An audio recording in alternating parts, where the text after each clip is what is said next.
Alright, everybody. Welcome to the mess. Today, we are going to be decaling Cody Dennison's 2025 ARCA car. This was what he ran in Daytona in February.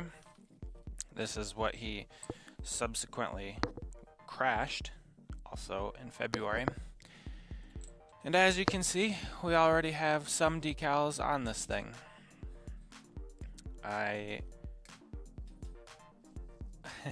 Who's driving? I'm driving. Hopefully I'm driving this live stream to be entertaining. So, this car, Cody ran at Daytona, and he ended up crashing the car in quite an interesting fashion. Coming off of turn 4, the track levels out from the banking, and he ended up taking out a lot of the field with it. So as you can see, we already have some of the decals on the car. This back TV panel, I already put the black decals on, and then the front of the car, the nose, I already wrapped the nose and the hood decals. Hood opens, because I had to use the heat gun and I didn't want to do that on stream because it's loud and obnoxious. So instead of having to go through that, we just have we got a little bit of a head start. So unfortunately, I wasn't able to cut out all of the decals prior to doing this, so that's going to be a little bit of an annoying part of the stream, having to cut out these decals and place them in the water and all that fun stuff. But anyway, this particular car, Cody did run it at Daytona in February for the ARCA Menard series. I think he made it about, I think it was lap 5 or 6, that he was coming up off of turn 4 in the pack on the outside and ended up getting aero loose. Very, very similar to what happened to Dale Earnhardt Jr. in 2016, actually. It immediately reminded me of that wreck and took out, oh man, a good portion of the field. But that's okay, I suppose. Hasn't stopped him. He's gone on to do pretty well in the subsequent weeks. Got a truck ride with Rayum Brothers Racing. So eventually I will be making that truck as well. But this particular car is for somebody that bought the high tier in his book campaign. So Cody wrote a book. It's just like I think it's like an illustrated, well, it's basically like a comic book. And to promote it, he was running a bunch of things on his channel. And one of the things that he wanted to throw into one of the tiers was diecast. First generation. Yeah, right. They race the Camaro and the Mustang. Actually, they don't race the Camaro anymore. That's funny. Chevrolet's not making the Camaro anymore. So the current NASCAR Cup cars just say Chevrolet on them. They don't even say Camaro, but they still run the Camaro bodies, which is interesting. The decisions NASCAR makes blow my mind week in and week out. But yeah, they will not be running first generation Camaros and Mustangs. What kind of Toyotas were around back then when in the first generation Camaros and Mustangs? I don't even know. They could bring Dodge back and run like Chargers, Challengers, maybe a Coronet, something to match that era of motorsports. But yeah, I have up on my other computer images so I can make sure I'm placing the decals in the right spots. So one interesting thing that you'll notice is this is the actual car. So it started with a blue, light blue, like I guess it's a white to a light blue in the front, and then faded to a dark blue with a black in the back of the car. And this was a part of the book campaign as well, the comic book campaign. And this had, I think it was a $500 tier, and there were 50 of them. So you got your name on the car for the whole year. You got twin turbos. I don't know if Paul Walker told you that. Rip. But yeah, so this car, this chrome one, was part of the highest level tier, where Cody was selling his helmet, and he was also selling his old racing suit that he ran, and to, I guess, add to it, he wanted a chrome piece, a chrome car. So that's what this one is. And then that was for the helmet tier, and then for the fire suit tier, I believe he had, I want to say he had the truck as an option for that one. So eventually I'll get to the truck. I'm still working on the decals, trying to finish that one up. But for this one in particular, I did end up finishing the decals for the ARCA car. So that's what we're going to do tonight. We're just going to add the decals to this car. See how long it takes. I'm trying to keep this under 2 hours. Don't really want to be here too long. But yeah, so thanks for joining. Glad to see you guys. Not really incognito, but that's all right. Yeah. Other than that, I will be making Cody a car for his personal collection eventually. We wanted to work and prioritize on getting all of the book tier pieces out first. So that's kind of why I'm working on this one now instead of his car. His, I plan on doing exact replica of what ran on track. So this one doesn't have that background decal, the background fade. It's all chrome, and that was done on purpose. To be like a one of one. I'm not gonna make another one of these. This is the only one that's ever gonna be in existence. So it'll be neat for whoever bought, I don't remember what it was, either the helmet or the fire suit. Somebody bought both of those, and one tier is this car, the other tier is the truck. So whoever the lucky person is, or I guess maybe not luck, they paid for it. Whoever that person is that's gonna get these cars, it's pretty cool. So I wouldn't necessarily say part of racing history. I don't know, maybe Cody's gonna go on to be the next Jeff Gordon. You never know. He is 34, so he's on the older side of just starting out in the racing world. Actually, might have just turned 35, but either way, it's been a fun journey hanging out with them. Going to went to Michigan last year in Mid-Ohio. Got to meet him in person and hand deliver some cars to him. So that was really fun. I'll probably end up shipping all of these to him at some point. I don't plan on giving them, like, taking them to the track. I think that would be too much.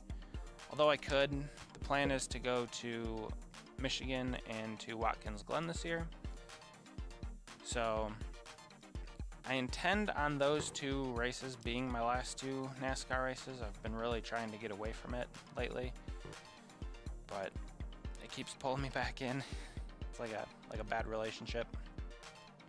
So it is fun going to the races when you know somebody that is racing, though. So Cody got me into the garage, and we got to hang out and in the hauler and spend time with the team and get to meet some pretty cool people. But yeah, I don't know how much longer I plan on attending races other than this year, which are actually my rainout tickets. So we went to Michigan 2 years ago, and the race got rained out.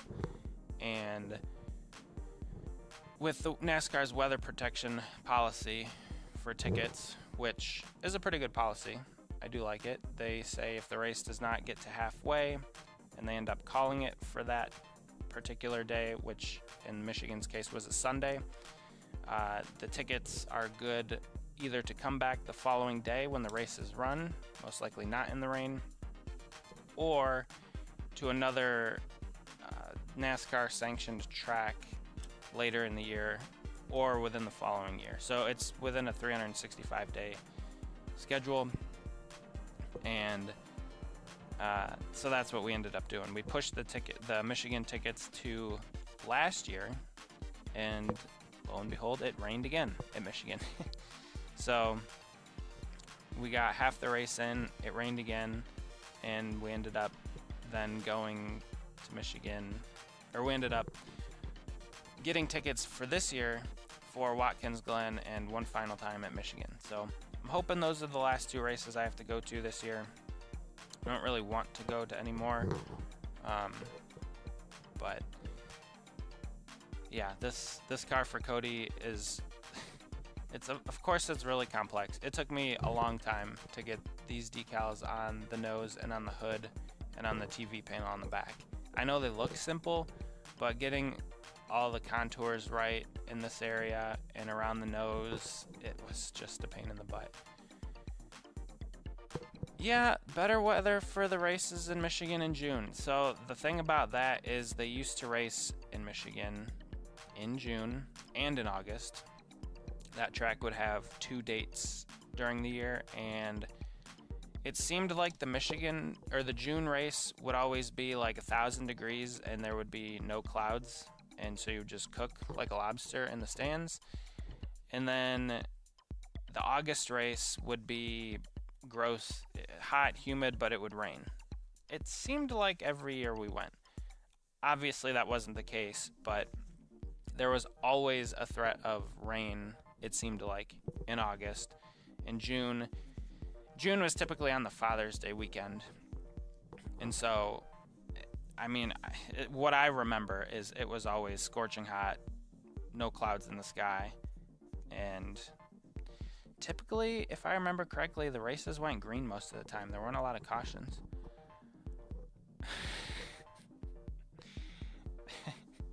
Yeah, that sounds like a question he'd want to ask. I don't know. Probably an infinite amount. There's probably no limit to how much a wood chuck could chuck, if they could chuck wood. Probably an unlimited amount. But yeah. So most of the ARCA cars these days are relatively simple paint schemes. I don't know what Cody... I guess he wanted to be the coolest paint scheme out there, which I don't fault him for that. This car, the Frog car that we made for him last year, even last year's Timcast car, very complicated design and artwork. This one's not too bad. Of course, the fade is annoying to work with, specifically for diecast. You either have to have them as a whole decal from nose to tail, or you have to airbrush the car, and that's what I did for last year's Timcast car, is I airbrushed it. This year, for this particular one, I decided to go with a full body wrap decal, because I think that'll probably be easier. Might look better too. I think I did a pretty good job with the airbrush, but I wasn't able to get the colors to exactly match. So, but yeah, flames down the side, not terribly complicated, but the flames around the nose were a pain in the butt to add to this car.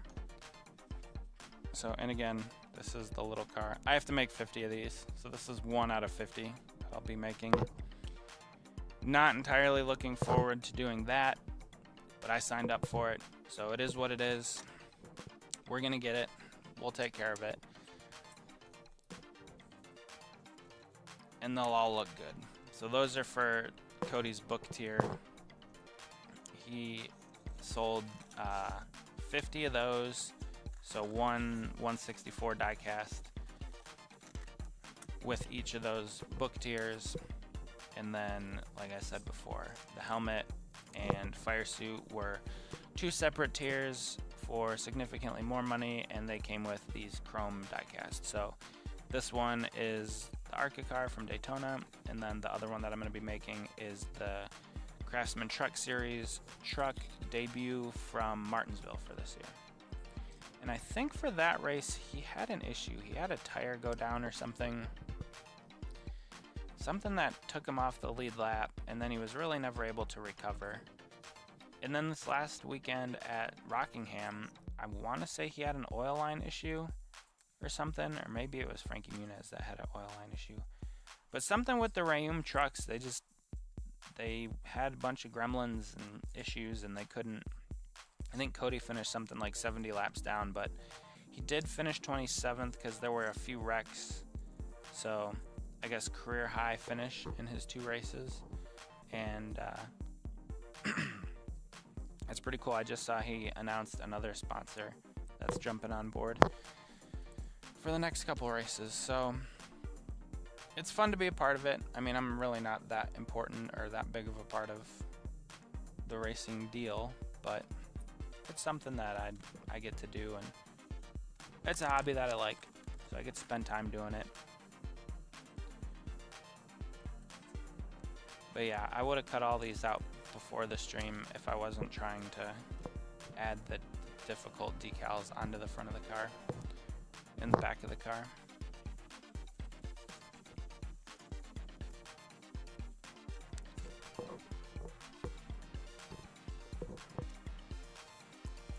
Something else that's kind of interesting that's happened lately is we're up to 198 subscribers. We're 2 away from 200.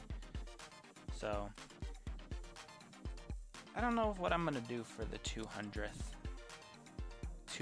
subscribers special. Maybe I'll make a special video or something. I don't know, special stream. Something. I'll come up with something maybe. It's always interesting to see the numbers kind of increase. Not a lot of people unsubscribe. I have had some unsubscribe, but it's been fun to watch the channel grow a little bit.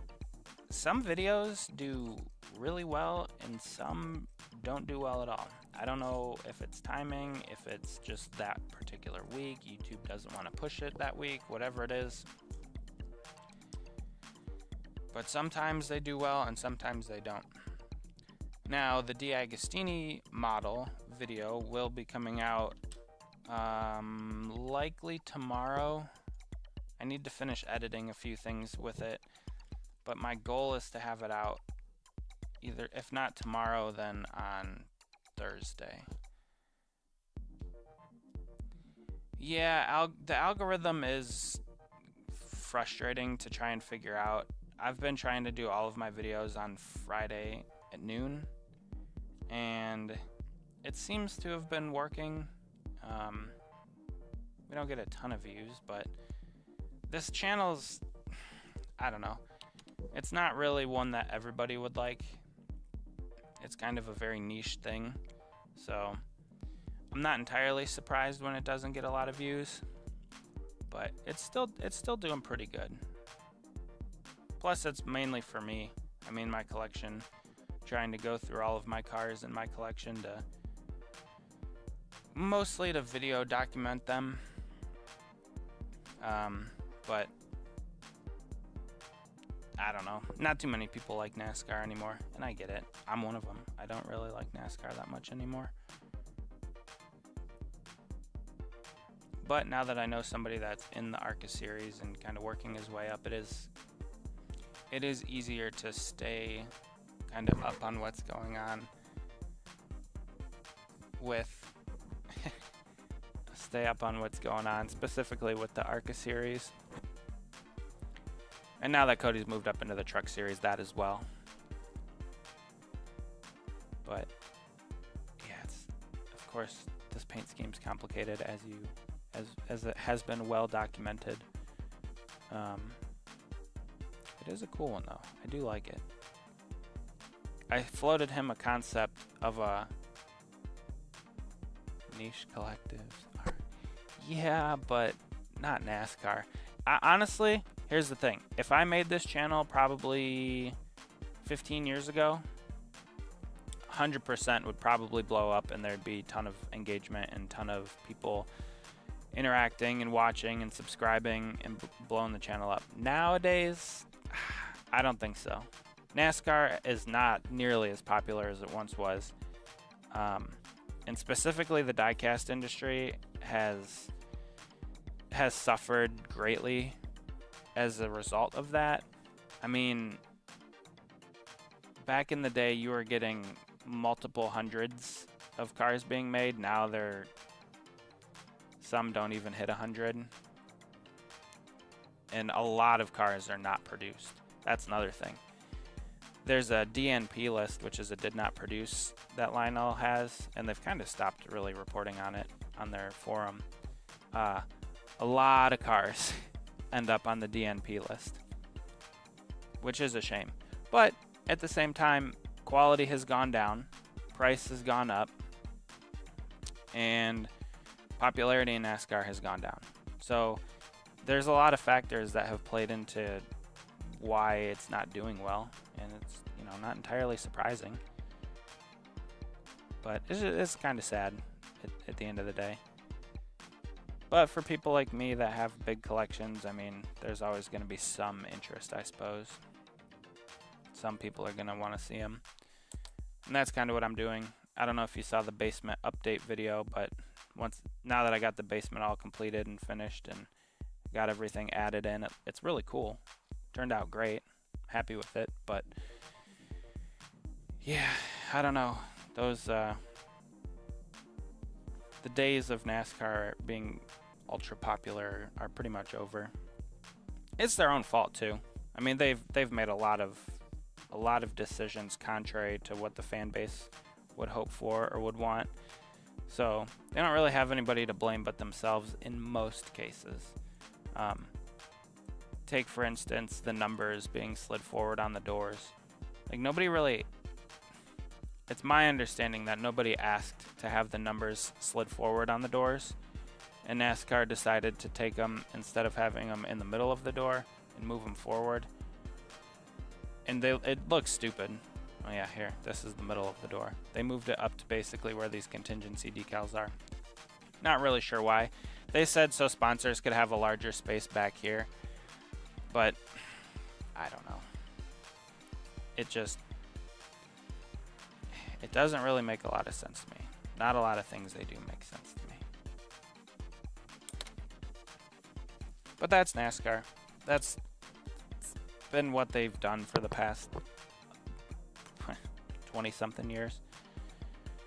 The France family hasn't done themselves any favors.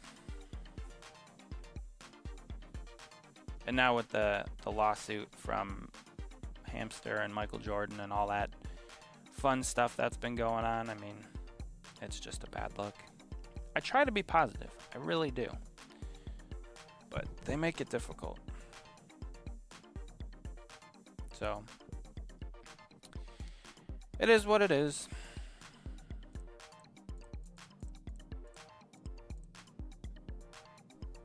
Unfortunately for this car, I don't really have good images of it. That's why I like to go to I went to Mid-Ohio last year and I went to Michigan last year, and I got really good pictures of Cody's cars up close because I was able to be on pit road with them. Everything that I have for this particular car is not, I don't have any up close images, or honestly any images that are really clear. I had to pull everything from either from online or Twitter or whatever. So yeah, that's kind of annoying, but it is what it is. I'm not complaining.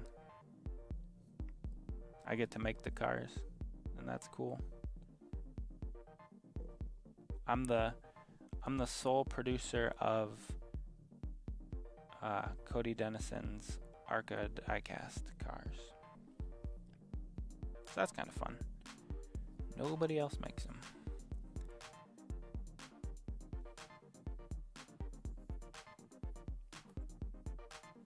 It's just because it's too much money. I mean, Lionel, I don't really fault Lionel, but it's a lot of money to make these cars. their minimum order quantity is 500 also, and that's just not happening for an ARCA driver, no matter how maybe Cletus McFarland.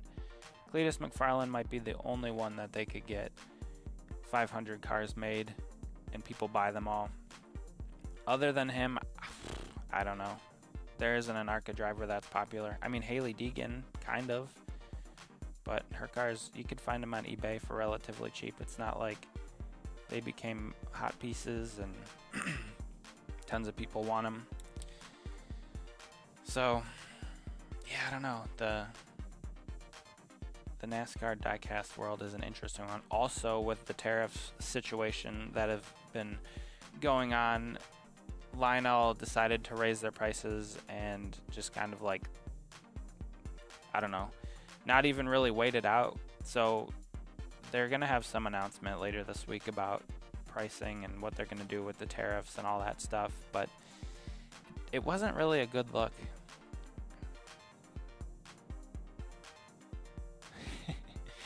Yeah, the 8.3 cheat car. So that's an interesting one because NASCAR, like one of the main reasons that Winston left is because back in the day they kind of wanted to like distance themselves from the tobacco industry. And so they got, they started looking for a new sponsor other than Winston. And that was in 2003, was the last year that Winston was a title sponsor. And now, and they've always had the alcohol cars, which, I mean, NASCAR fans, they do love their alcohol. That is 100% fact. But yeah, with them wanting to distance themselves from the tobacco cars, because like Skull was another one, the Skull Bandit, that was a car back in the day. Grizzly Mountain Snuff, I think, was another one, something like that. I don't know. Now they have the 3Chi, which is like the weed sponsor car. They also have Zone, I think, is a tobacco something nicotine. I don't know. It's got a big decal on the car that says like this product contains nicotine. So it's just interesting how NASCAR has driven away sponsors like Home Depot, Lowe's, M&M's, FedEx, like Tide, brands that people like the everyday person kind of uses and I don't know, is familiar with, let's say. And now, I don't know, they bring in a bunch of interesting sponsors that I guess that the average person may or may not be familiar with, like the 3Chi. Like I had no idea what that was. Target, I don't think Target's in NASCAR anymore.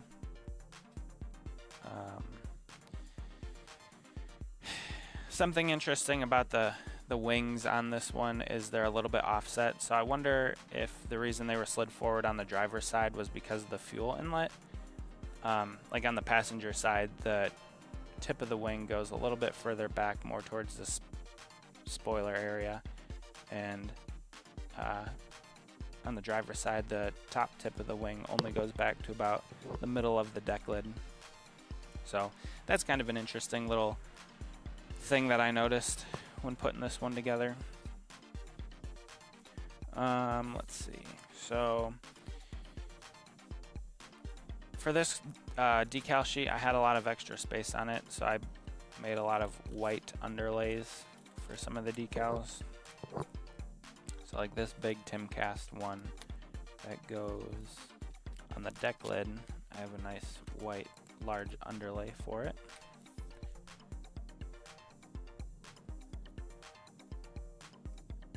And I did well, I didn't design these decals, but I don't know who the designer was for the actual car, but I took them, scaled them down, and turned them into a decal sheet for this particular car. It's a lot of work. I wouldn't necessarily call it graphic design work because I didn't really do any of the graphics. I just kind of more or less altered or changed the sheet to match what I needed for the diecast, but it takes a lot of time. I need to I need to outsource my my work. No, that's not true. I just need less hobbies. I don't really plan on making a whole lot more cars after I finish these ones up for Cody. I'm really gonna start to try to limit myself because I am getting into reffing soccer games. I played for about 20 years and I kind of miss being around the game a little bit, and so my intention is to get into reffing. I have done a few games, not officially. When I was a coach for a U13 team, the ref didn't show up, so I had to step up, and that was kind of the first time that I was like, I could actually do this, and you know, it's really not that difficult. The parents are the worst part, of course, because most of them don't know the game, especially at that age. They just put their kids into soccer to get them to do something, which I understand.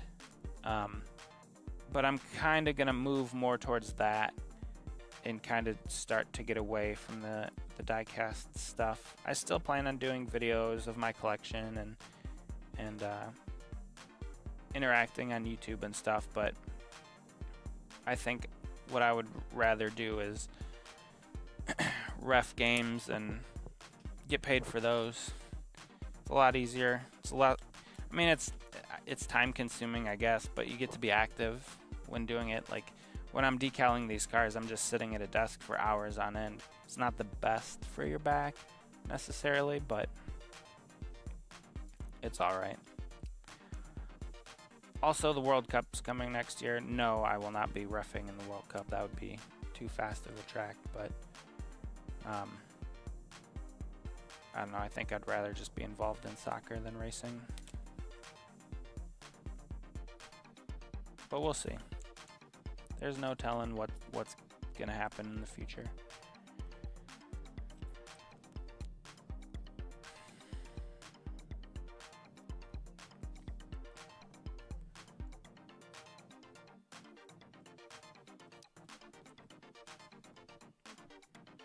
Wait till you guys see this D'Agostini video.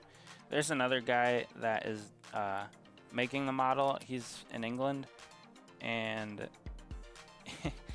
I was trying to beat his video this week and put my own video out, but he beat me to it. So the third box for the D'Agostini model already shipped, and I'm hoping to have my video out, my third video out, before his third video. Not that I'm competing. He's got like thousands of subscribers. I'm just a wee chump with 200 or so. But I don't know, talking about the algorithms, like if I put my video out first, will the algorithms push it? And then like when he posts his video, will mine get recommended to people? You know, something like that. So I don't know. We'll see. But the model's really cool. It's taken me... It doesn't take too long to work on it. The hardest part and what takes the longest on them is editing. And that's kind of why I like these live streams, because I don't really have to edit them. Editing is the worst. I need to hire an editor, but I don't have that kind of money to just hire an editor, because this channel doesn't make any money. Because I'm not, you don't get monetized until you're like 500 subscribers, and I want to say like 3,000 watch hours in 60 days or something, and I'm nowhere near that. So, I don't know, maybe one day. Maybe one day. It is helpful, though, what I'm learning about the whole YouTube world and editing and all that is it's pretty fun to interact with the chat and interact with, I don't know, people, I guess. It's interesting how on some live streams you'll get a bunch of people, and everyone, like, I don't know, a couple streams ago, the chat was going, a lot of people were talking. Now, not a whole lot of activity in the chat. It's fine though, I don't mind it. Just stating an observation. So, yeah, it's kind of interesting. One of these days I might get a new computer too. Haven't. Just streaming off of an old laptop now. And it works. At least I think so. How's the stream quality, everybody? All 4 people out there.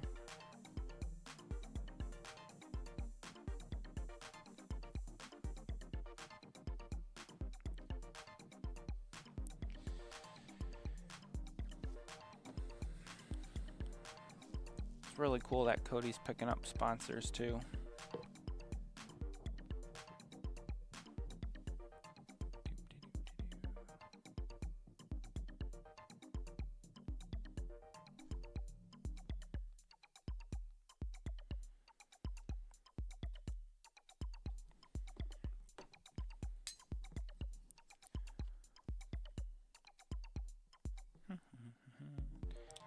Oh, another thing about NASCAR is they got rid of the rookie stripes, so these eventually will be yellow. These stripes here. And they've had them on the cars for, oh, many a years. I don't know how many years, but a lot. And basically it's just to warn the other drivers around that you're new, you're a rookie.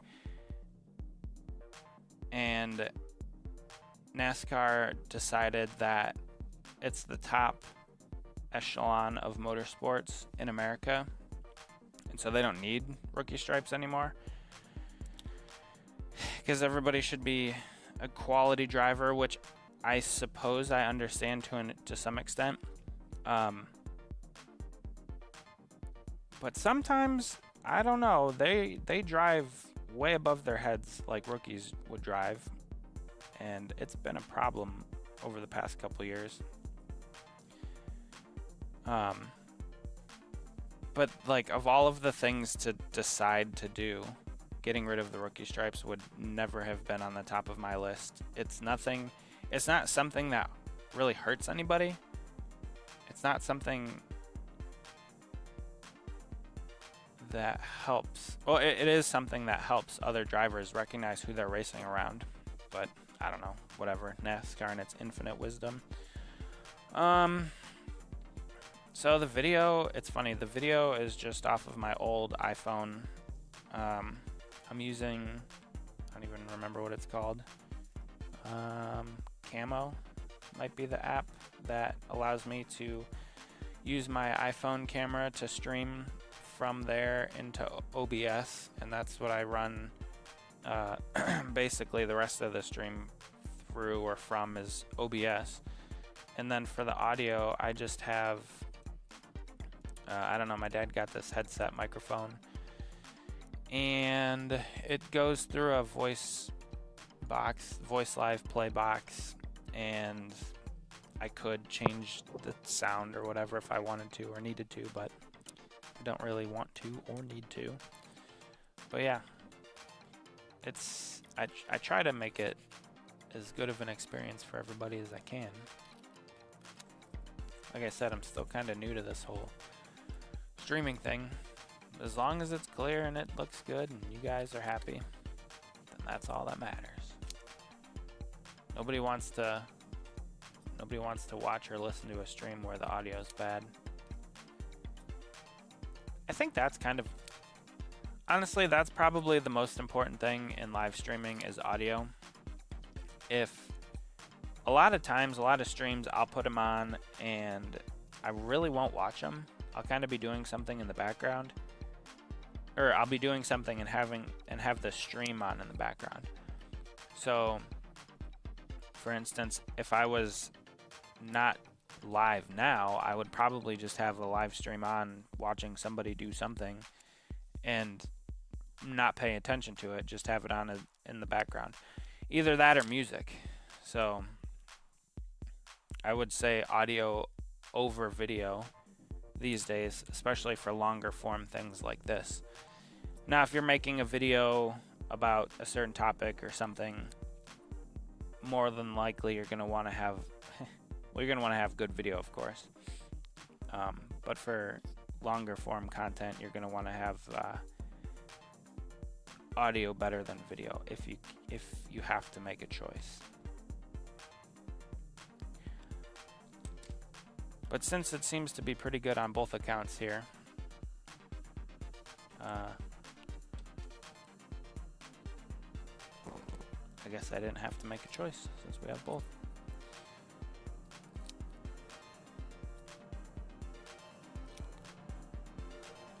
I think I'm only gonna go probably till 9:30 tonight. I don't really feel like staying up too late. We'll see how much I can get done until then.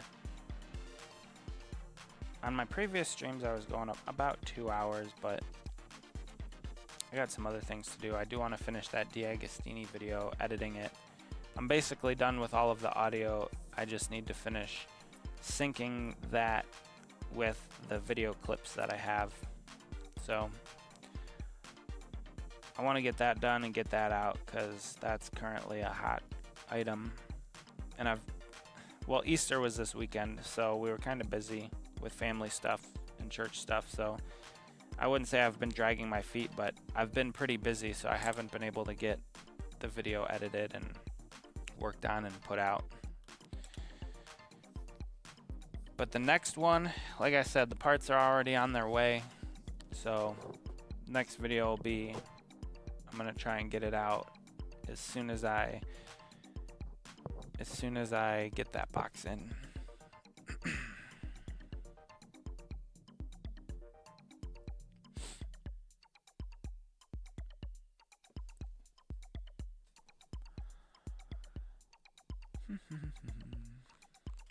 How about the music?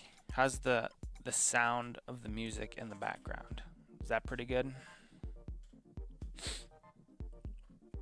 I'd like to think that it is. YouTube's got a lot of really cool, just random music, royalty free, that you can just play in your videos.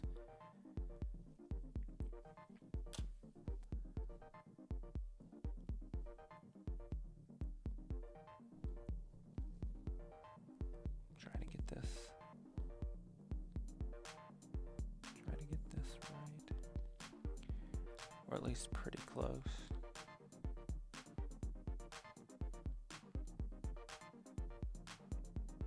Not going to be exact, but try to get it pretty close.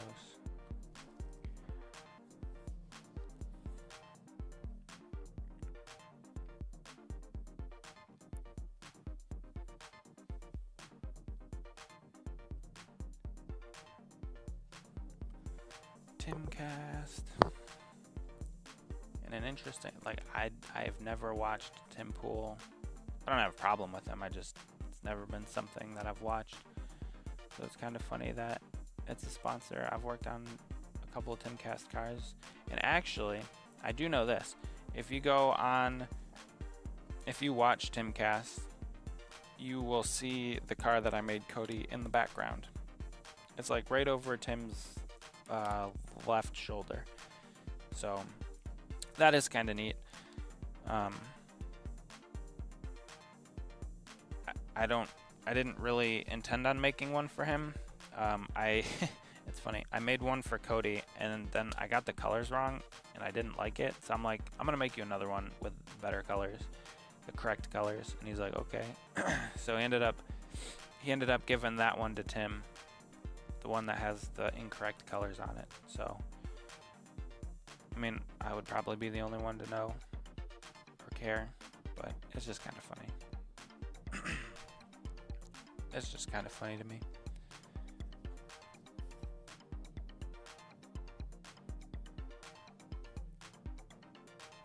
See, these ones, these decals are always weird for me because the body line here is at an angle, it angles up on the car compared to the rest of it. See, it angles up, and then these have to be aligned straight with the body lines of the car. So it always kind of throws me off when I'm putting decals on the rear quarter panel.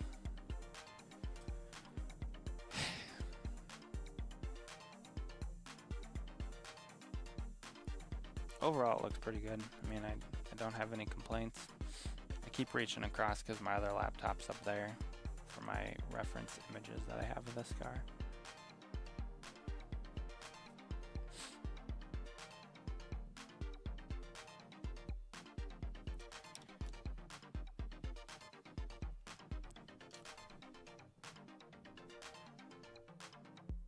And this, some other interesting information about this particular car is the ARCA series runs basically the Gen 6 NASCAR Cup Series cars on a Gen 4 chassis, and honestly produces some pretty good racing.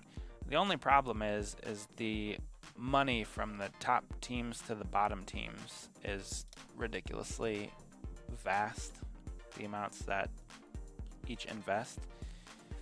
And so you'll get guys out there running brand new equipment, brand new engines, buying new sets of tires for every single run, all the new suspension components, everything like that.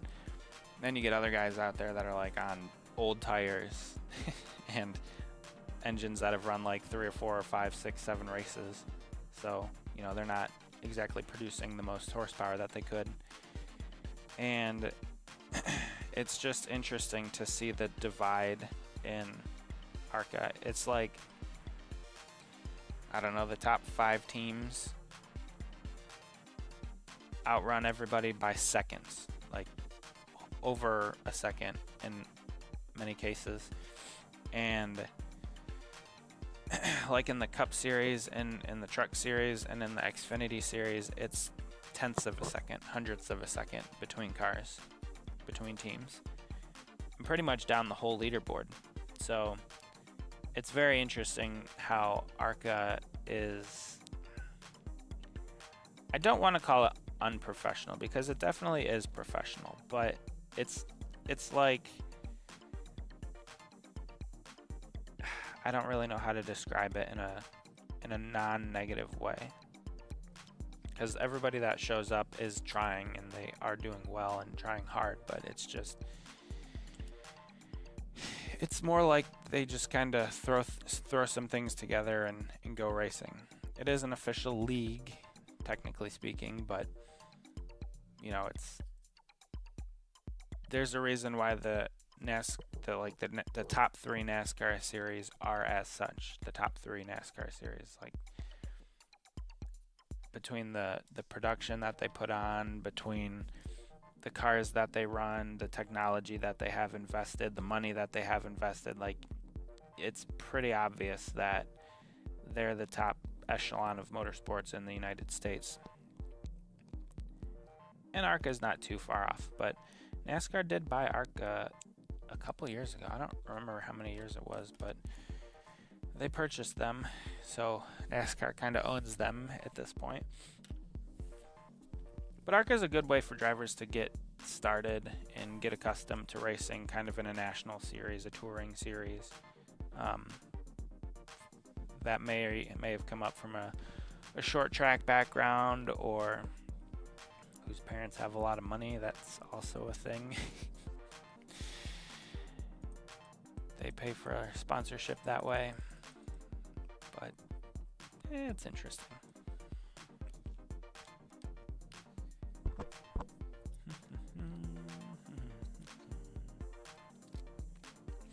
All of these sponsors, Cody kind of got at the last second.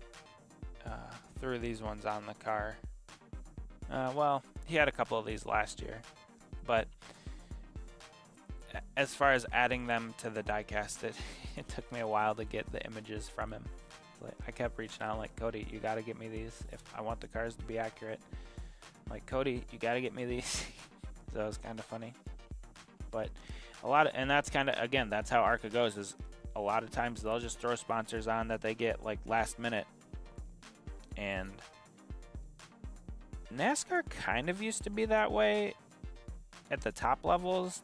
They would, well, not a lot, but there would be teams that would show up to the track without sponsorship on the car, and then they would have decals either made or shipped in. Right, they'd run Friday practice, qualifying, Saturday practice without a decal, without sponsors on the car, and it would be blank. And then, by Sunday they'd have something, but those days are pretty much over. That doesn't happen too often anymore. Or a Cup Series team or an Xfinity team doesn't have a sponsorship. Let's see.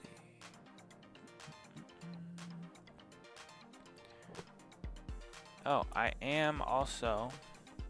will be making Cletus McFarlane car. So I'll probably go live and stream that one too at some point.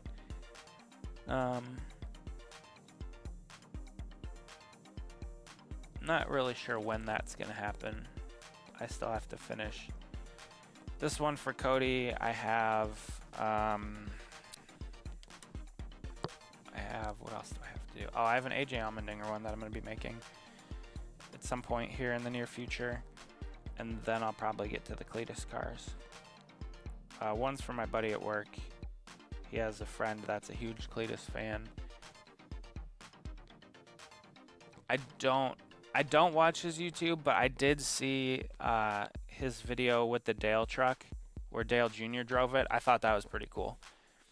I really haven't seen much of him. I saw he raced in this race with Cody at Daytona.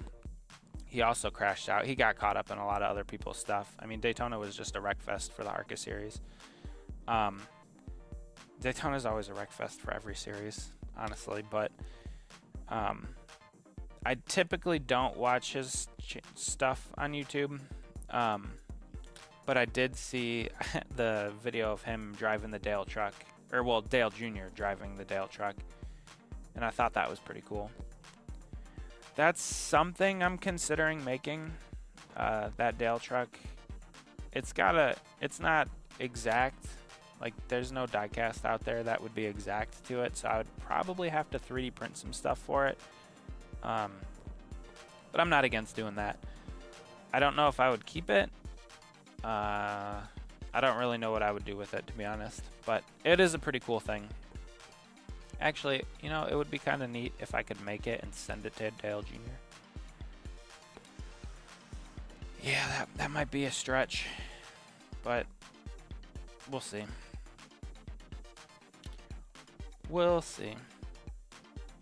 As if I already don't have enough things going on. I'm just about done with some ARCA cars for another driver, Jason Alexander. Just finishing some stuff up on those. It's very difficult to get a response from him. Oh no.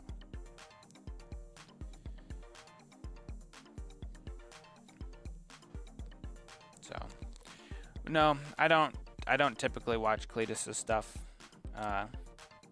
Not because I don't like it, it's just I don't have you only have so much time in the day, so you gotta pick and choose what you watch. A lot of stuff I watch is soccer related, which is another reason why I kinda am leaning more towards reffing and kinda getting away from the racing world. These are an interesting little, great to watch this back here. Yeah, honestly, that's probably something that America needs more of these days, is automotive related content, because going back to why NASCAR is is definitely not as popular as it once was. I mean, if you go back all the way early into NASCAR's history, it was people, like you and me that would just show up to the track with a car and we'd just try to race it.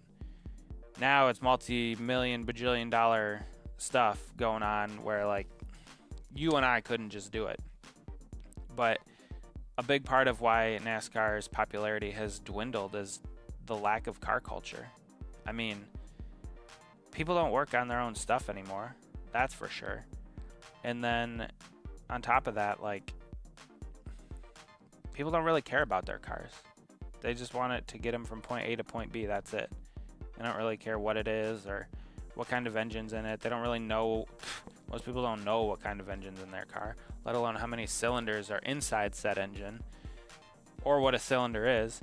And I have nothing really against electric cars. Like, electric cars are fine. If people want to get them, they can get them. That's fine. Just no mandates. I don't want anybody telling anyone what they can and can't drive.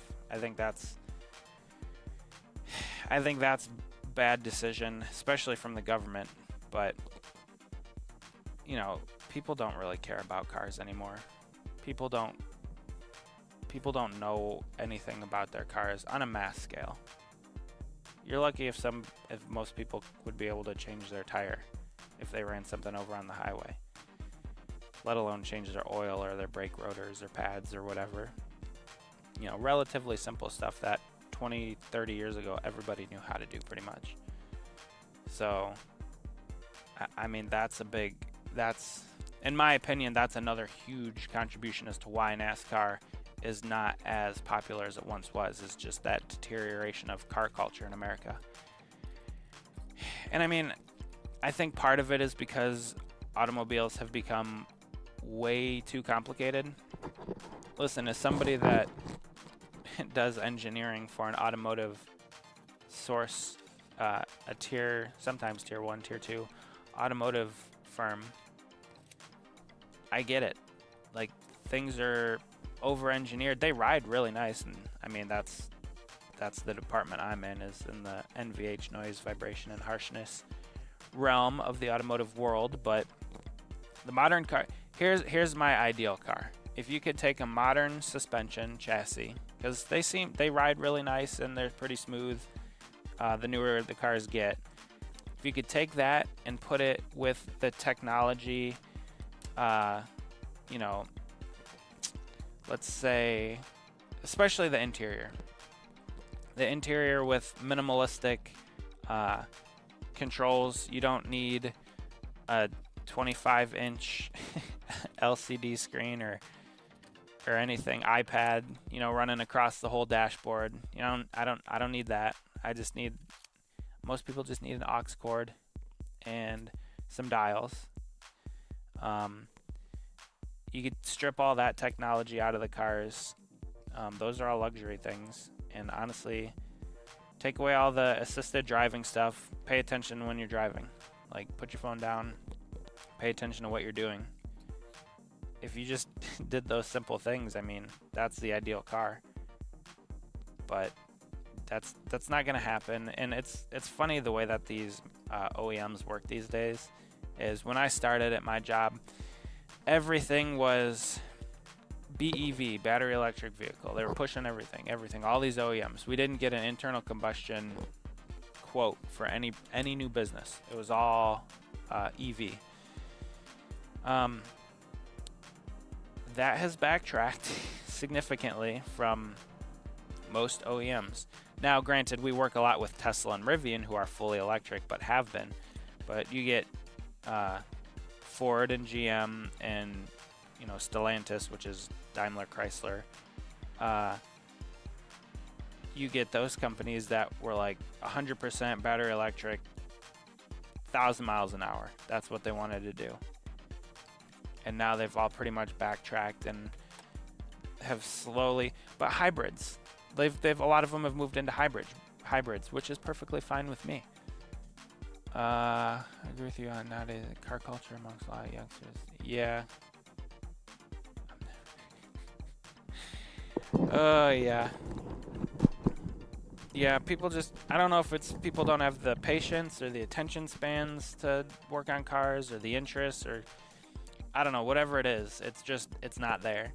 And that has hurt racing on a national scale. A lot of short track, local short track stuff still does pretty good. Like Sandusky Speedway around us, Lorain County Speedway. Volkswagen Beetle. Yes, those were around. They're still around today. The people's car, Volkswagen. But yeah, growing up with a mechanic as a dad, You learn to work on your own stuff and take care of your own stuff and make it last as long as you can. And I feel like that's what people used to do with their cars, and that's just not the case anymore.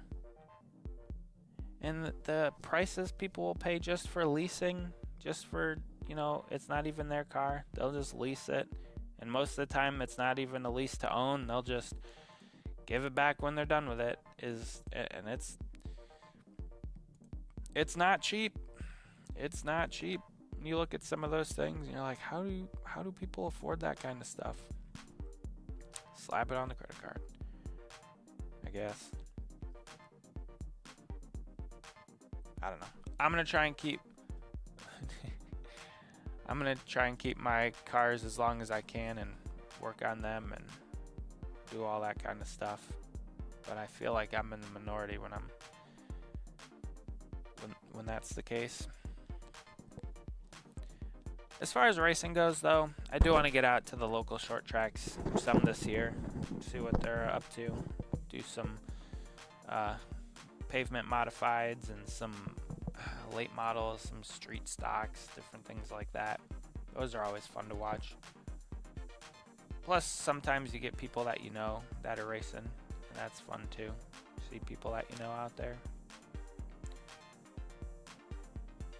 Oh yeah. Nice thing about these, I love the big sets of contingency decals on these cars. Like if there's like a little bit of a mistake, you can cover that sucker up with a big old contingency decal.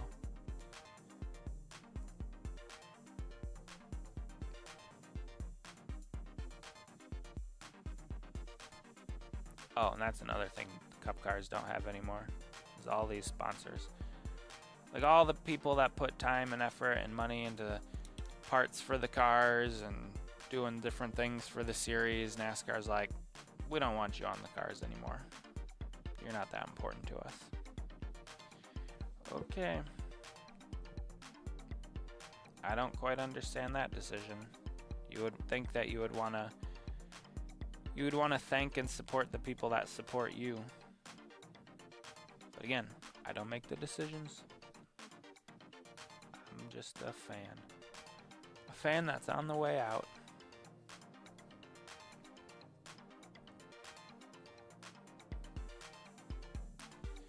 But I love the ARCA cars.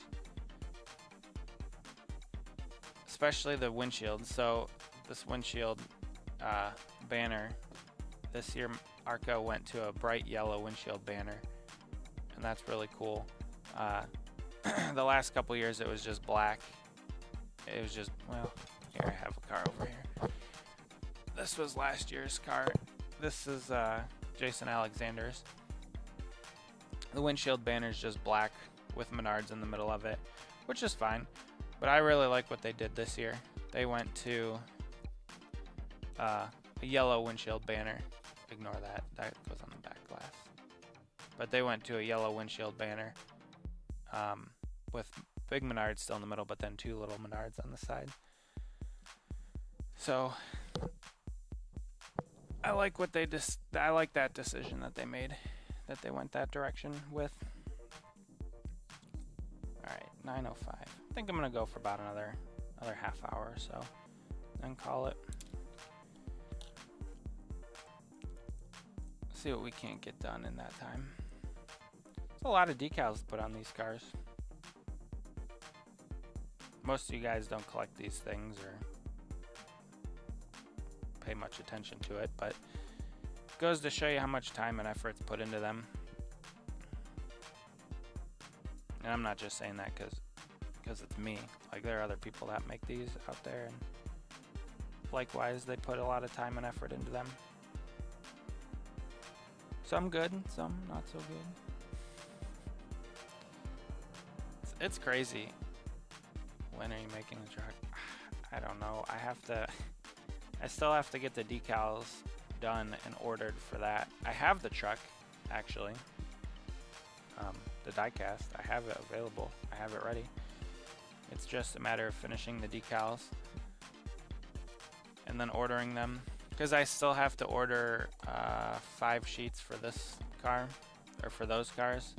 Remember, I have 49 more of those to decal. So it's gonna be a long road. A fun one, I suppose, but a long one.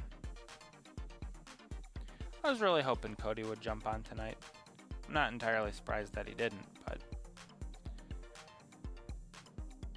Jason hopped on when I decaled his car last week or 2 weeks ago, whatever that was. That was really cool. And Blaze.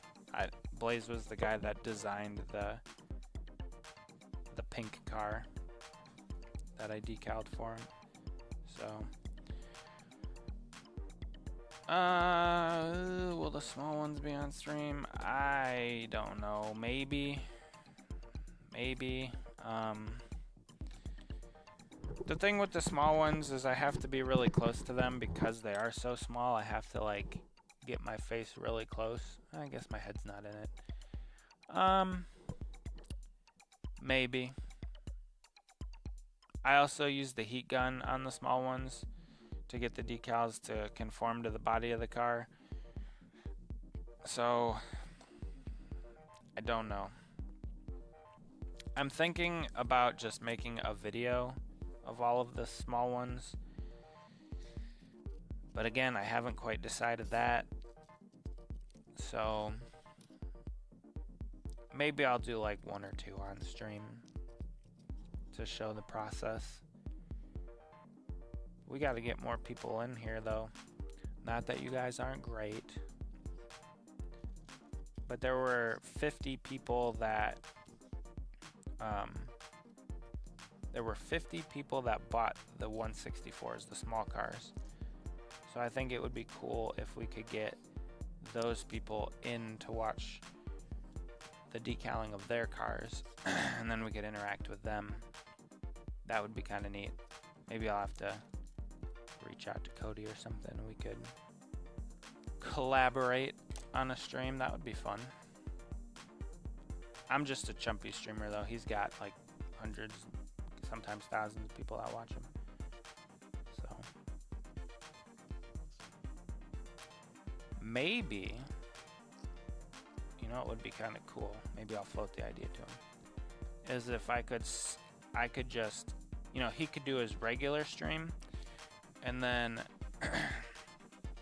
we could just have me working on the decals of his small cars, like next to his, like if this half of the screen is his stream, whatever he's talking about, or it doesn't even have to be half, you know, like 2/3, and then I could be in the third. Just like this view, what I'm doing now, just working on the small cars. I don't know. Maybe I'll reach out to him and see.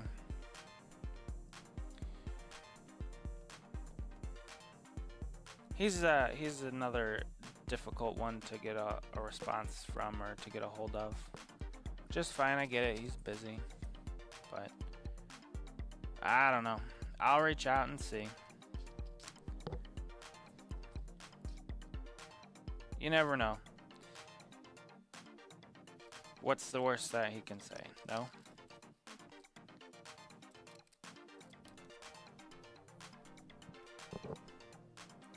I think what I'm gonna do is I'm gonna try to put the rest of these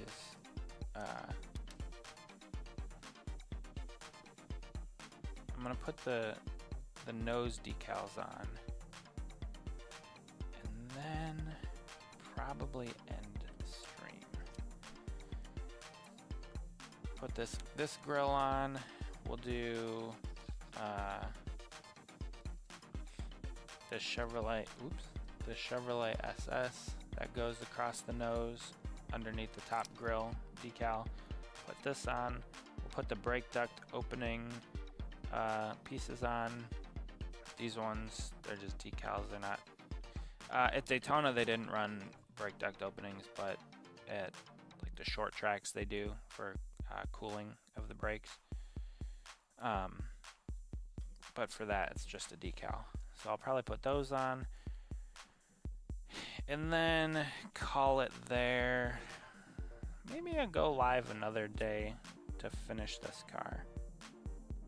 I'll just use like the exact same stream information. What's today? Today's Tuesday. Maybe everybody's busy on a Tuesday. Who knows?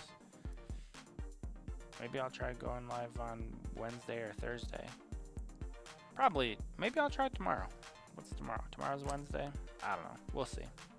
Maybe I'll try and finish this up tomorrow on stream with you guys.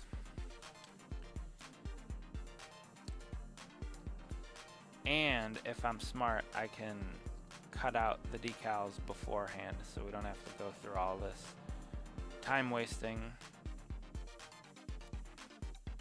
during the stream. I guess it's not the end of the world because I have to put the decals in the water, and while they're in the water kind of separating from the backing, it allows me a little bit of time to cut out the next decals. But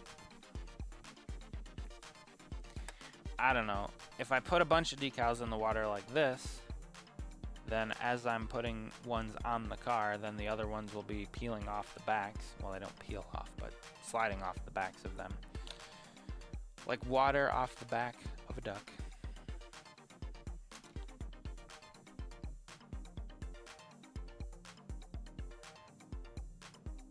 See, I was afraid that this number would be a little too tall, but it looks perfect actually.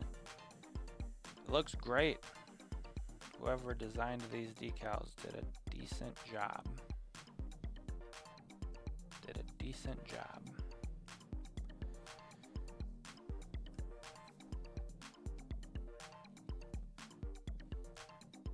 I wonder, well, Cody should get a video of him giving this car to whoever bought the helmet or whatever it was, the fire suit. I don't know. I don't know if this was the fire suit tier or if the truck was the fire suit tier and this was the helmet tier. I don't really know which was which. But it would be cool if Cody got a video of him giving this car to that person. I don't know if it's a guy or a girl. I don't know who it is. That would be pretty neat. Because personally, I like seeing the reactions of people. That's one of my favorite parts about, yeah, exactly. I like the unboxing videos. Me too. That's part of the reason why I do these, is to make other people happy.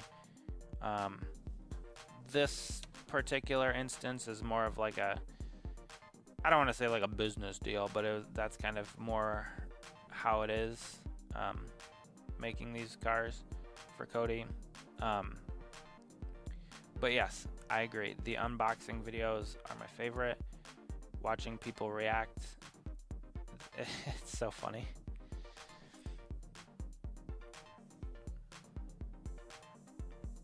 Well, also, I guess I personally handed the other ones to Cody in person in Michigan, and it was really cool. His response was pretty relaxed, but his girlfriend said that he really geeks out about him. He just didn't want to show that emotion because he's tough guy. You don't want to show emotion. I get it. But yeah, that's I do like seeing the unboxing videos and seeing people's reaction and how much they like the cars. Honestly, this chrome one's pretty sweet. Not gonna lie, it's really cool. Message retracted. Do you have favorite reaction so far? I don't know. So I've made cars for Cody, for Jeremy from Geeks and Gamers, from Michael Marutz, for Murph, and for John Christ. Yes, these are from the West Ham jersey. Come on, you Irons. I don't know if I have a favorite reaction. They're all unique in their own ways.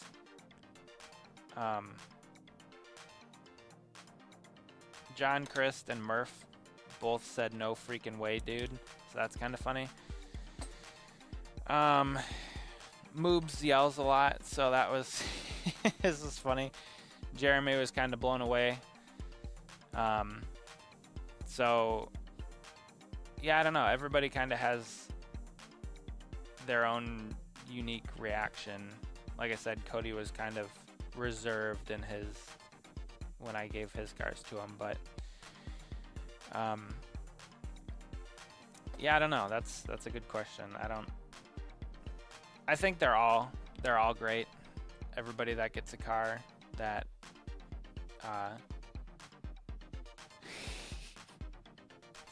yeah, the U18s won the Premier League Cup today for the under 18s, so that's why I'm wearing it. At least one of their teams can win something, because we all know the first team's not winning anything.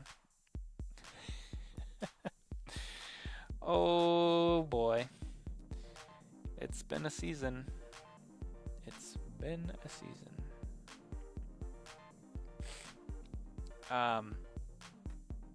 But yeah, so I don't know. I like all of the reactions. There isn't one I think that I favor over others. Everybody's been super gracious that has received a car or cars from me.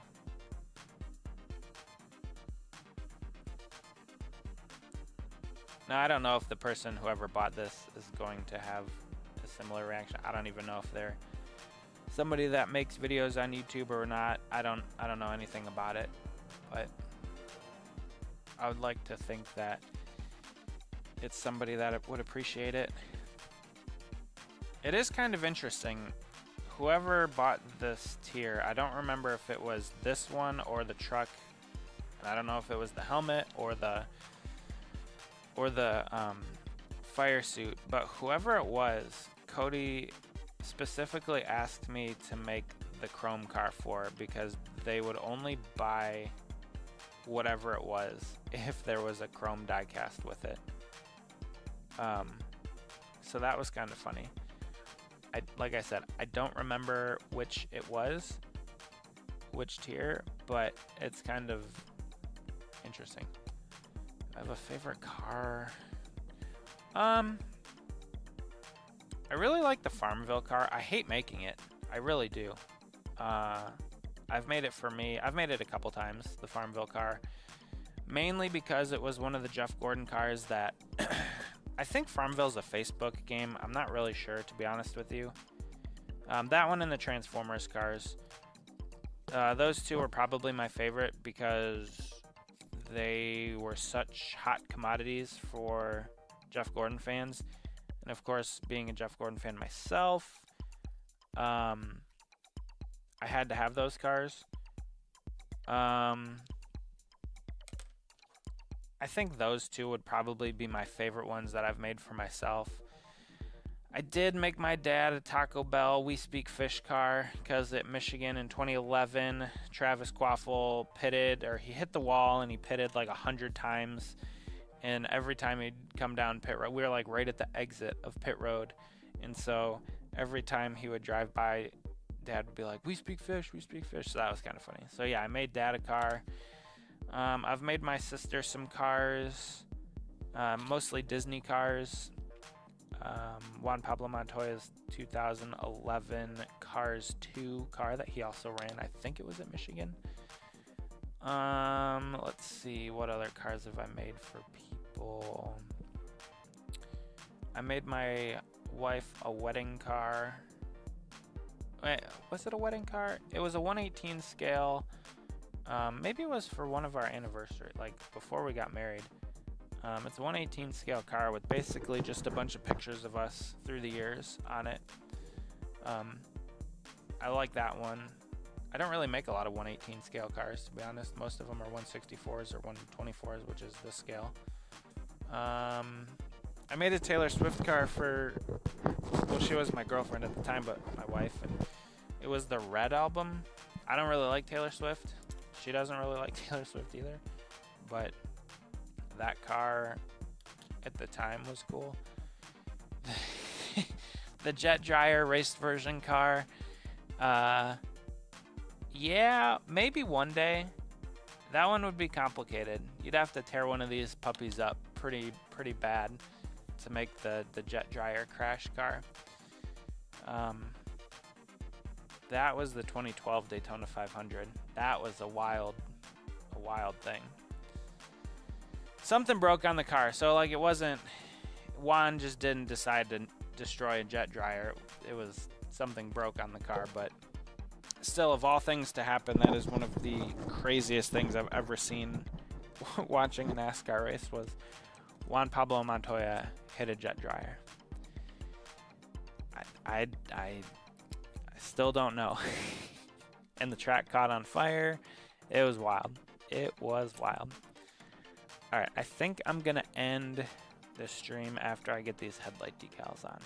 So an interesting thing I found about these decals, one person could do that much.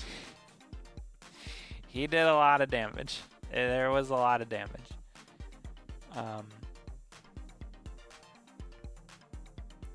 The interesting thing about these headlight decals is they're actually 3 pieces. I've never had this before, where the decal itself is, did you pick this? I can't do blue chrome. I might be able to do blue chrome. So true, that would be cool. Cody picked the silver chrome. I didn't think blue chrome was an option. Basically what I would have to do is get a translucent blue to spray over top of this. That's at least what I'm thinking. To get that color to be blue chrome. I've never done anything like that. I've done plenty of these chrome cars, just plain chrome like this. I've never done a blue chrome or any other color chrome, to be specific. It's something I could consider. Maybe for the truck. Probably not, though, because I already cleared it to put the decals on. So maybe down the road, if another chrome car is requested, I could consider doing a color chrome and finding a translucent paint. Yeah. There's only silver and gold in the sense that I can use them without having to simply stripping them down and not adding paint to them. That would be, yeah. I'm not sure. It could probably be done. Maybe I'll try it. Maybe what I'll do is I don't know if there are any 164s. There have to be. There might be some 164s that are in chrome. Maybe I could try it with one of those. Try doing a blue color chrome 164 car. Although back in 2015, I don't know if they made any color chrome cars in 164. I'd have to look into it. But to my knowledge, yes. The only available options are gold chrome and silver chrome. And there's a famous saying by one of my dad's buddies that's chrome will get you home. Old Eustace probably has heard that one a few times.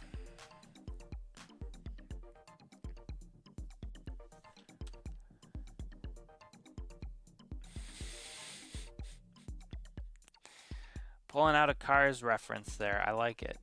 Scotty. Oh, Scotty. Yes, race cars do not need headlights because the track is always lit. That is accurate.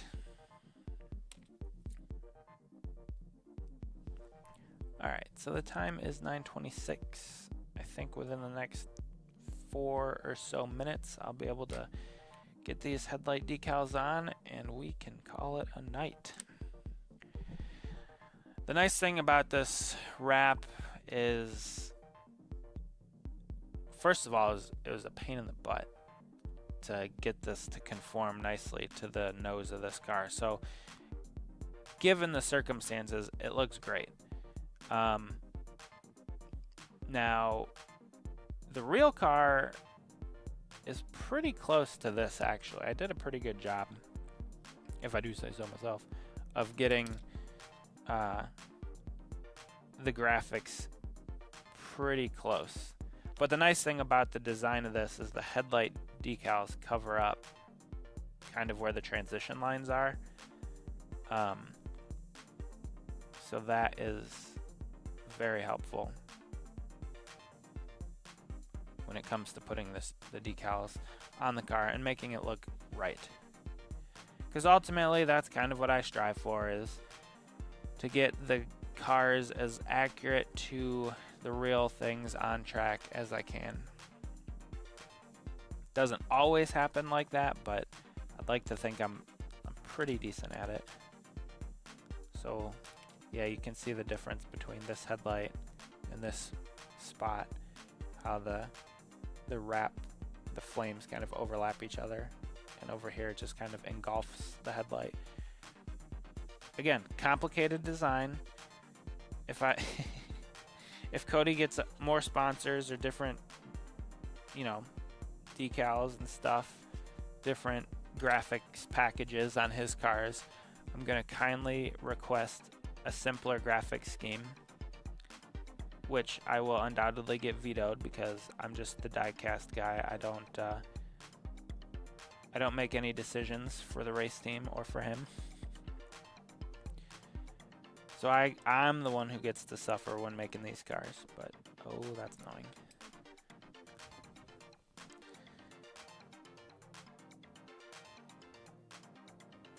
I think the worst thing that you can have happen is a decal can roll over on itself. There's nothing worse than that.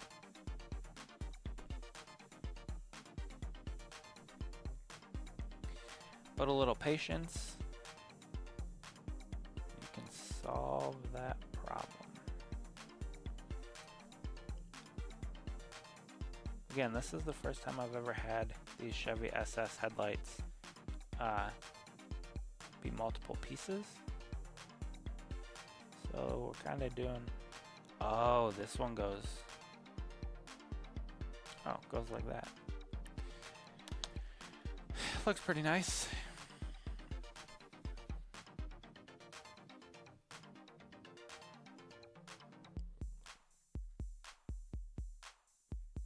Oh yeah, that's a NASCAR. That's how they named NASCAR. Actually, it's the National Association for Stock Car Auto Racing, but 6 one way, half a dozen the other.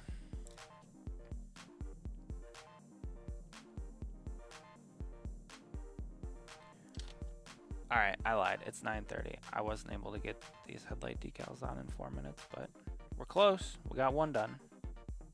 Almost.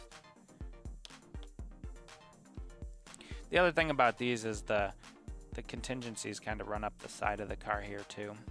So you'll have the contingency decals coming up the side.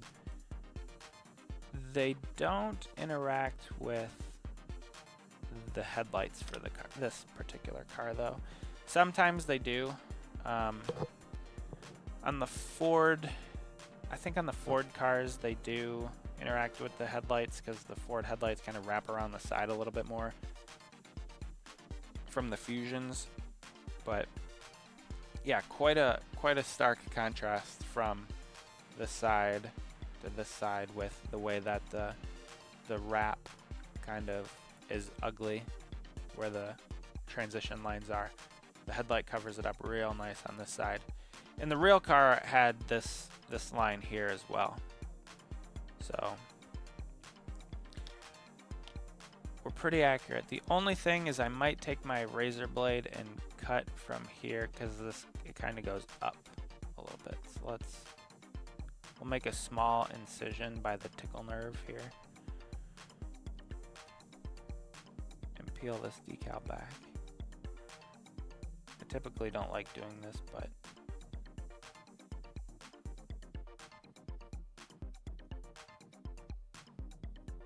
for authenticity's sake, we're gonna do it. Yeah. Ooh, that looks a lot better. I feel like Bob Ross sometimes. And we'll just paint some happy little trees. But yeah, that looks a lot better. So this top blue, this lighter blue color went from this corner of this grill up to pretty close to the corner of the headlight. So that looks a lot more like the real car. Again, things that only I'm going to notice, probably more than likely, but I don't know. I like to get things right if I can help it.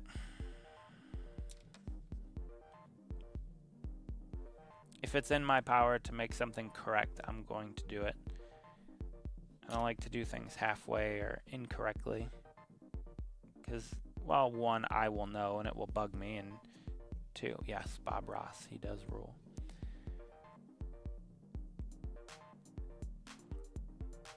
And two, it's just gonna look better.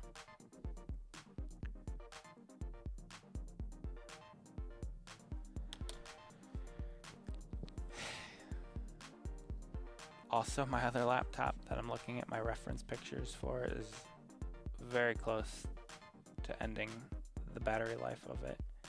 So I need to finish this stream quick. Otherwise my laptop's gonna die. Nobody wants that. There we go.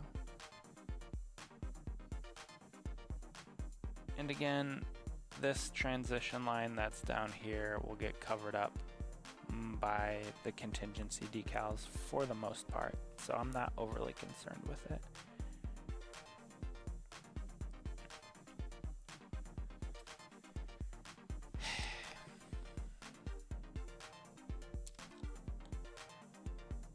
Two more decals to go this evening, and then we're gonna call it. Now we jump up to 6 people watching. Right at the end of the stream, go figure.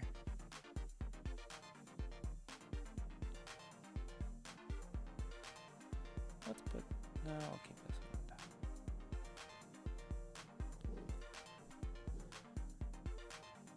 But I appreciate you guys stopping in. I know this hasn't been the most busy stream. Not a ton of people joined today, but the people that did, it was fun. Got some good conversations in, got some cars decaled a little bit, so it's been a good one. I think I might go live tomorrow just to finish this car up.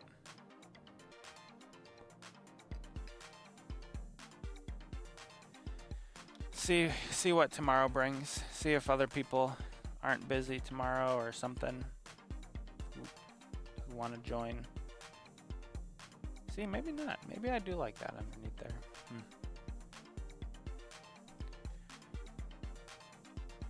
But yeah, we'll get this car done tomorrow.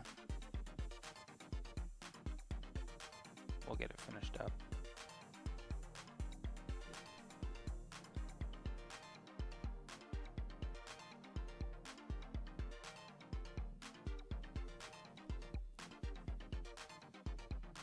Also, I kind of like to leave a little bit of time in between when I put the white underlays down versus when I put the decals over top of them.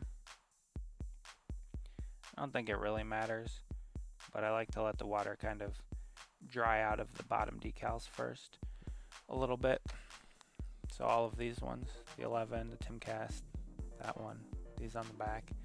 So tomorrow we'll come back and cover those up, add the rest of the decals. I'm looking at what I have left, and if I can cut them all out before the stream, it won't be too long of a stream. I see a lot of people that are streaming for like 3-4 hours. That's crazy. I don't think I could do that yet. Hour and a half, 2 hours is probably max for me. Especially with like minimal chat engagement. I don't really like talking about myself or talking to myself. I'd rather talk to you guys. So I appreciate all the chats, all the comments that you guys continually add. It really helps out, helps the flow of the streams. So like I said before, if this is just me just doing this, I'm listening to music or I'm watching another stream or something.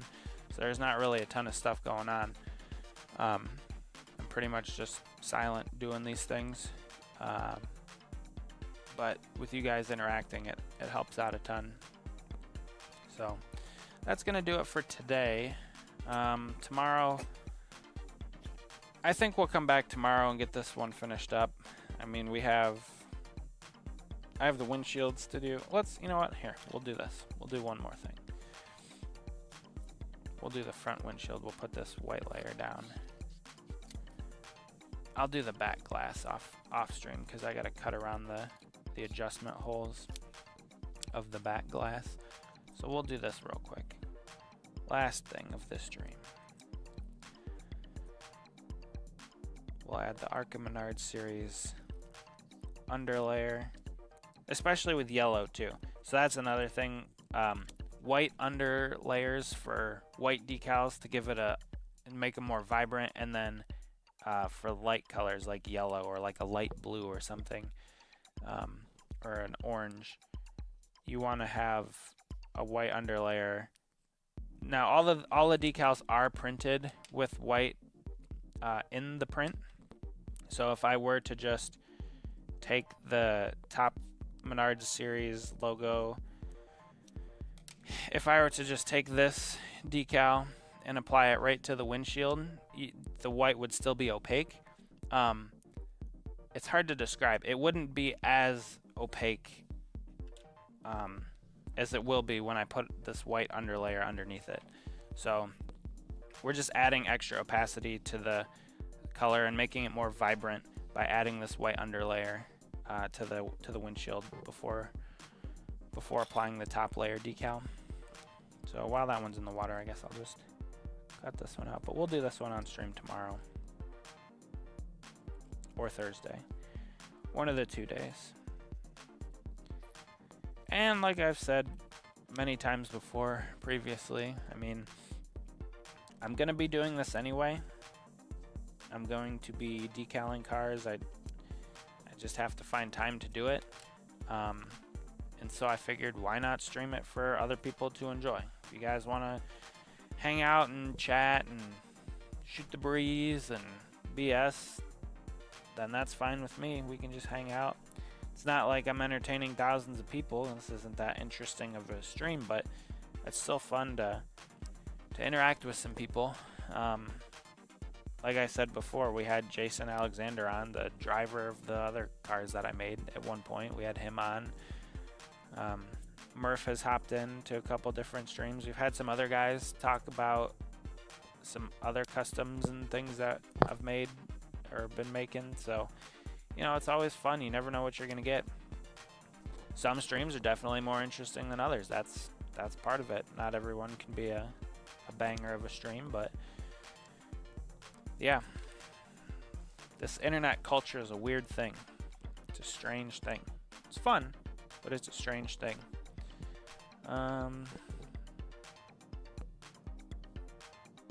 Yeah, I guess that's pretty much it for now. We'll get this done.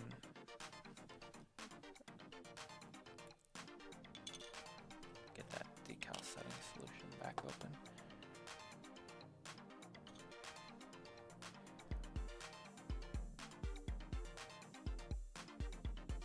This just softens the decals up, helps them contour to whatever you're applying them to a little bit better.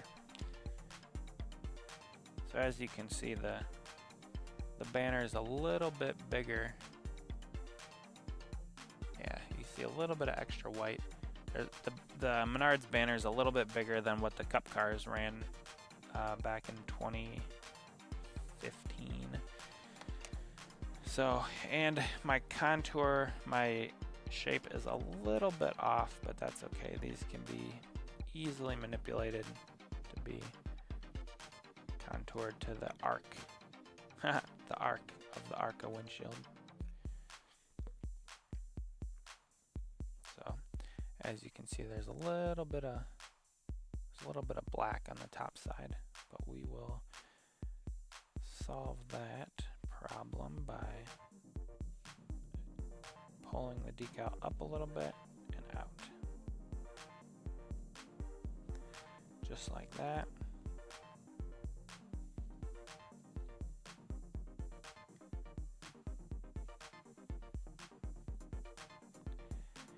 And there you have it. Yeah, we could go a little bit more. You know what? Maybe the decal or the windshield banner wasn't too far off in size. That's pretty good. So we got the white underlayer on the windshield for the ARCA Menard Series decal, and we'll put the overlayer, the yellow banner, on top tomorrow when we finish this thing up. Also, this car does get general on the tires. We have the general tires, and the spoiler gets general and Menards decal on the spoiler. That's something that is exclusive to the ARCA series. Cup does not run any extra sponsor on the spoilers. They do run Goodyear on the tires, of course, because Goodyear is the sponsor of the tires for the Cup Series, Truck Series, and Xfinity. But the ARCA Menard Series runs general tires. So, with that, I wanted to thank you guys for joining the stream. We're going to call it there. I appreciate the time. Appreciate you guys stopping in. We did some good work. We got a lot done on the 11 car here, the Timcast Daytona ride. Color chrome. Actually, it's just chrome. It's not color chrome, but we'll continue this tomorrow. So, hope you guys have a good night, and we will talk to you later. Bye, everyone.